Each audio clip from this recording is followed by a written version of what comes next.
Dad, Mom, this is Emma, the woman I want to marry. Pleased to meet you. I'm looking forward to getting to know you. I was very nervous when I first went to my in-laws' house to announce our engagement. By nature, I'm not very vocal about my thoughts, and my ability to speak diminishes even more when I'm nervous. My mother-in-law gave me a warm smile. "What a reserved young lady," she said. Her words brought me some relief, but I was unaware of the secrets this family held. My name is Emma.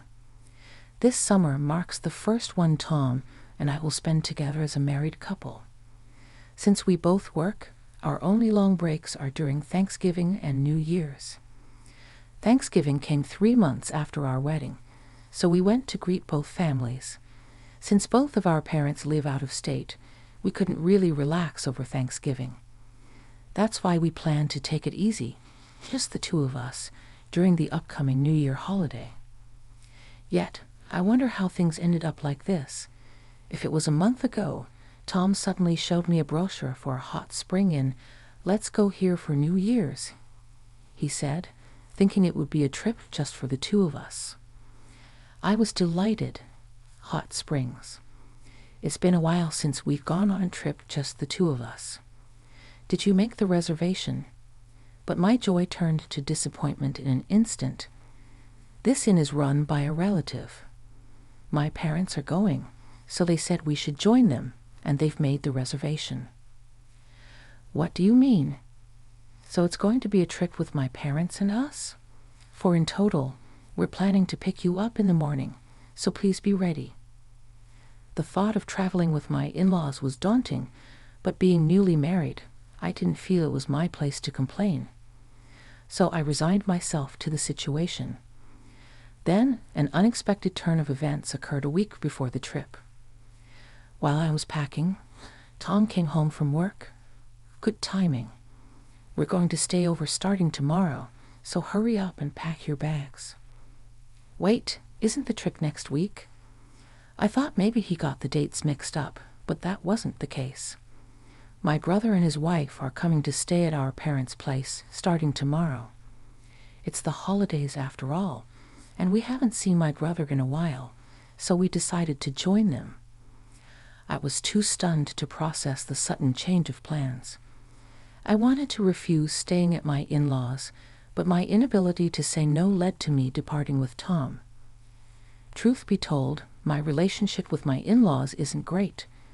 During our engagement visit, my mother-in-law's comment about me being a reserved young lady hid an ulterior sentiment, more like gloomy than reserved, she remarked to Tom in the kitchen, thinking I couldn't hear. When we visited for New Year's greetings, my father-in-law Bill was harsh as well. "As a daughter-in-law, you should come earlier and help out around the house," he scolded. All I could do was apologize, and since then, I've been under constant pressure from my in-laws to have children, which has taken a toll on me mentally. Just the idea of traveling with them was daunting enough, but staying at their house made me want to flee. However, that wasn't an option, and before I knew it, we had arrived at my in-laws. Tom's car. As we opened the front door, my mother-in-law rushed over. "You're late, Emma. Come help out in the kitchen." Upon entering the kitchen, I was greeted by an abundance of ingredients. "Please take care of dinner preparations." With that, she went off to the living room. As I stood there bewildered, I heard the sound of a car outside. It seemed my brother-in-law and his wife had arrived. Then my father-in-law dashed out of the living room to help carry in their luggage. As I was wondering why he didn't do it for me, my brother-in-law's wife, Emily, entered. Emily is about 5 years younger than me and seems to have a completely opposite personality. It appears that my father-in-law is particularly fond of her. My mother-in-law also joined in, making a fuss over Emily. It's like a dream come true to have a grandchild on the way. I knew Emily was pregnant, and I understood why everyone was fussing over her, but the difference in how they treated us made me feel resentful. Even Tom, my husband, was showering Emily with attention. Emma, could you get Emily a drink, please? Emma, how's dinner coming along? Could you at least prepare some appetizers first? It's one thing for my mother-in-law to pile work on me, but why is Tom joining in on making me do all this? The next day and the day after, it was the same routine, and I ended up crying alone in my bed. Then, on the morning we were supposed to leave for our trip, I was asked to deliver. Feeling completely lost, I received a call from my husband. Emily said she's feeling well, so we decided to take her with us. So Emma, please sit this one out. I had heard that Emily and her husband wouldn't be going on the trip because she was pregnant. But apparently, since she felt well, they decided to take her instead of me. I couldn't tell if this was a sudden decision or if it had been planned all along. Maybe they're trying to push an unwanted wife towards divorce. At that moment, something inside me snapped, and I found myself smiling more than I ever thought possible. Is that so? Have a safe trip? Tom sounded a bit puzzled on the phone. Probably he expected me to cry or cling to him. We're covering the lodging costs, so I'm going to use the usual credit card. I maintained my smile as I responded, Okay, got it. Now, what to do next? I had my valuables with me when I left the house, so I could manage to get back on my own. But the idea of just going back was frustrating. As I stood at the front door pondering my next move, someone called out from behind, "Aren't you the wife from this house?" It was Lily from the neighborhood, known for being chatty. She had spoken to me on my first day here while I was cleaning the yard. I had ended up listening to her one-sided conversation for quite a while. At that moment, something clicked for me. Actually, I tearfully told Lily about being left behind from the trip and how I had been forced to work nonstop since arriving. I never thought I'd be left behind from the trip, and I didn't expect to be made to work so much. No one is even offering to help. I believe my performance was quite convincing. Lily listened to me with genuine concern. It's tough, isn't it? I wonder what they find so displeasing about you. I poured out everything that had happened to me. I've been left without a car, so how am I supposed to get back home? As I said this with tears in my eyes, Lily offered to let me stay over if I wanted. I hesitated but eventually decided to accept her kindness. Upon entering Lily's house, I was greeted by her husband and son, who were both surprised. Lily explained the entire situation to them. That's terrible. Please feel free to relax here. Her husband and son welcomed me warmly. After entering the guest room, I immediately made a phone call to a specific number. It was to the credit card company. Tom had never owned a credit card before our marriage, but he started using my family card after we got married, so he would likely use this card to pay for the trip. Tom just wants to look good in front of others. I canceled the card and turned off my cell phone. During my stay at Lily's, I was treated with the utmost care. Whenever I tried to help with anything, I was kindly asked to just sit back and relax. I knew I had to thank them somehow in the future. Lily enjoys interacting with the neighborhood, often engaging in long conversations with anyone who stops by her front door. My story seemed to spread quickly throughout the neighborhood. I wonder what Tom dislikes about such a nice wife. While having dinner that evening, Lily sighed. Then she started talking about Tom's past. You know, he's always had a bit of a wandering eye, even involved in some two-timing. That's when I learned a shocking truth. What happened to the girl he was supposed to marry before?